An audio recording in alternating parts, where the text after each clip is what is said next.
I've seen it with women many, many times where they fuck up their lips or whatever. Yeah, they just start going in. And Yeah. then a little bit of this, my nose is a little too long, and this is a girl that I knew, and I hadn't seen her for a while, and I saw her like 2 years later, and it looked like someone punched her in the face because she just had swollen cheeks because she had decided to put filler in her face. And I don't know her that well, so it's not like I can say, hey, what the fuck are you doing? Like, don't do that. Like, whatever you're doing, you got to stop doing that. Yeah. So it was just one of those things like, okay, this is what you're doing now, huh? You just like, you're like, you know what? It makes like this stick up, and that takes away the crow's feet, you know, because it like stretches everything out. Right. But it also makes it look like your face is swollen. Yeah, it's weird because it's like I've seen some young, very attractive girls get plastic surgery, and they almost end up looking like an older woman trying to look young, even though they were young to begin with and looked young. Yeah. I'm like, what are you doing? Yeah, it's weird. Yeah. It's like, well, you know, it's body dysmorphia. You don't see yourself the way other people see you.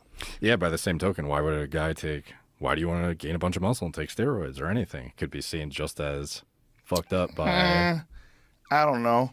I think when guys get jacked, it looks good. Oh, well, yeah. I mean, there's a difference. Sure. I'm just saying, like, there's a level of body dysmorphia at both levels for sure. Well, if there was something available for women, like there is for men, like so men can take steroids and they can get jacked. Yeah. And you can get a guy that is just, you know, a fucking pretty normal looking physique, and within 24 months, he looks like a fucking superhero.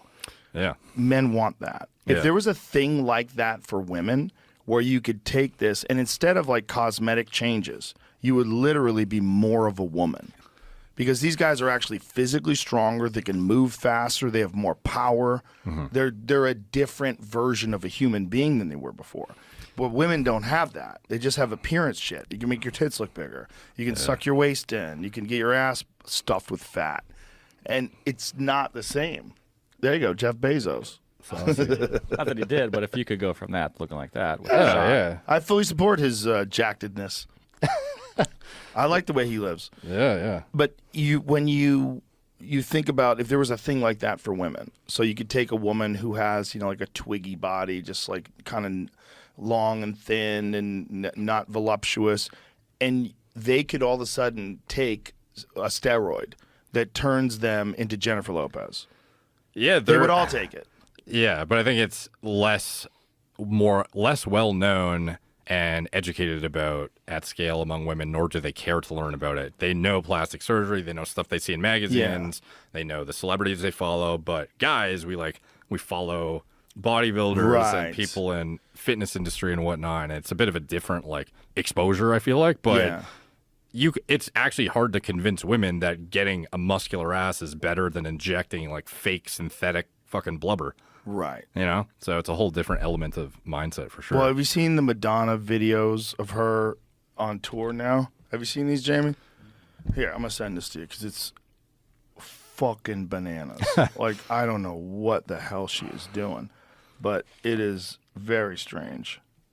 Here we go. How old is she now? She's in her 60s. Like, probably deep in her 60s, right? Here, I'm going to send this to you, Jamie. But I mean, it looks like she's wearing a fucking diaper. Here you go, I sent it to you.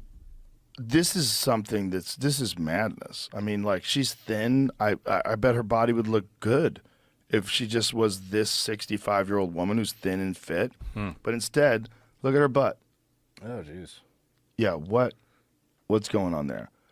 That is so insane. It's so insane because, first of all, it doesn't make sense. Like, you could not develop an ass like that and have such thin thighs. Yeah. It's not possible. And the only way that looks good to have an ass like that is to have those fucking quarter horse thighs that go with it. Yeah. Like, when you see a woman who has a big butt that she's developed from squats and then she has the legs to go with it, that's hot. Yeah. That's hot. This is just fucking sad. And also, like, when she moves around on stage now, she moves around like someone with arthritis. Yeah, I wouldn't even know how you could focus on your performance knowing that you have, like, a fucking diaper sitting on you, you know? it's like I'd be thinking about, does this look, Yeah. Well, I think she's probably delusional at this point. gotta be. I mean, you got to imagine what it's like. You go from being the object of total desire to everyone. Like when Madonna was 27 years old, she'd walk in a room, everybody like, holy shit, it's Madonna. She was so hot, and she had this incredible body, and she was so talented, and she was just desired by everyone. You go from that to being a monster. Yeah. I mean, when you see her at the Grammys, when her face was all swollen, you've seen those images? I think so. Find yeah. those images. Yeah, those are extreme. Because they were so nuts that was the entire topic of conversation for most people after the Grammys. It was like, what the fuck did Madonna do? Oh my God. Yeah. Like, That's wild. That's wild. I mean, that's pure insanity. It's like Adam's family shit. Exactly. It's all fillers and I mean, your head is not supposed to be that big. Like, why does her chin stick out that much? Hey. And that's all things that were done to mitigate. Yeah, that's what she used to look like. Crazy. Yeah. So that was her when she was young. So she goes from that to being that. And what is that? Well, that's the worst journey that a person whose identity is wrapped around them being attractive can ever go through. Yeah. Because not only that, your Father Time's fucking you, and then you're fucking yourself by trying to compete with Father Time, and now you're becoming a monster. Yeah. So now when people see you, instead of going, whoa, that's Madonna, they're like, yikes. Yeah. It's a cautionary tale now. Yeah, that's like, and it overshadows their musical achievements for sure, too. 100%, because then it becomes a subject of attention. Yeah, like Michael Jackson. Exactly. Yeah. Exactly. Like, what are they doing now? What's this? Yeah. The Michael Jackson one's the greatest example, for sure, because it was so nuts. Yeah. I mean, his nose caved in, and there's pictures of him with like it looks like some skin grafting around his nose. Yeah. Because it's just collapsing. Yeah, there was some speculation around if he was like castrated look at as a that. child too. Yes, that was what his doctor said. The doctor that was convicted of giving him, what was it, propanol? He used to take anesthesia to put himself under because he couldn't sleep. Have you ever heard of the castrati? Yes. Okay, yeah. So like I suspect that he, similar to them, Yes. it was like a more modern version of that and was castrated in his youth to preserve the angelic kind of like singing voice. That's what his doctor said. Yeah. His doctor said that his father had done chemical castration on him, which is what they do to some sex offenders. They give him chemical castration, and they did it to him while he was going through puberty so he wouldn't develop a deeper voice.